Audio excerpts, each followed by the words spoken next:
Generally speaking, very few people like rules, but without them, we'd have chaos. And even with the rules, it feels like sometimes we're living in chaos, doesn't it? Now, rules aren't a bad thing, and as Christians, we need to have a standard of rules we live by that come from Christ. Our foundational rules traditionally are taught to us by our parents. As a young child, it's very important to have rules. Don't go out into the street. Don't touch the stove. Don't talk to strangers. Don't stick your finger in a light socket. You know what I'm talking about. Rules for young children are mostly a list of practical don'ts that are for their protection. They're just so young, naive, and completely trusting, so they need that protection. Rules and boundaries are for their own good. By the time children reach age 10, most psychologists will say that the child's basic set of rules are pretty much in place, and the moral compass is almost hardwired. So think back for a minute. Where were you at age 10? Where'd you live? What was your home life like at that time? Was it good? Was there a lot of stress? Were your parents home a lot? Did you go to church? Was it a positive experience? As children get older, perhaps in grade school and for sure in junior high, the rules change. They need protection against bad influences, and they need to learn how to think for themselves. This is the stage of life where non-compliance guidelines are established with consequences for not obeying.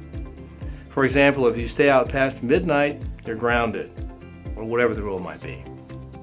By the time the child gets to college, they can be exposed to a wide variety of things that they may or may not have ever dealt with.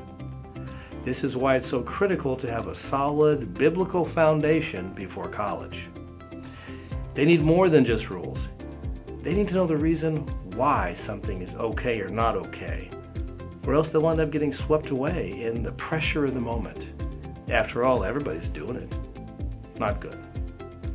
Have you ever tried to teach a child how to ride a bike? It takes a lot of work and it can be a very frustrating process. You try to teach them just really two things: balance and control, the steering.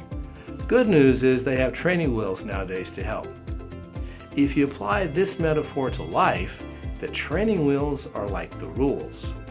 They give boundaries so you don't get hurt too badly as you lean one way or another. Sometimes you may even go through a couple of sets of training wheels of different sizes.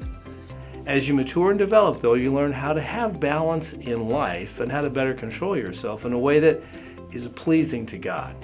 You no longer need the wheels, or in this case, the rules. Does that make sense? So this is our new topic for the His House Bible Study, rules versus relationships. This week we'll take a look at the history of rules, how God designed it all to work, and the battle between rules and relationships. Then on Friday we'll wrap it all up with a serious look at why this topic matters so much. Go ahead and download the homework today and dive into God's Word to discover what He says about rules and relationships.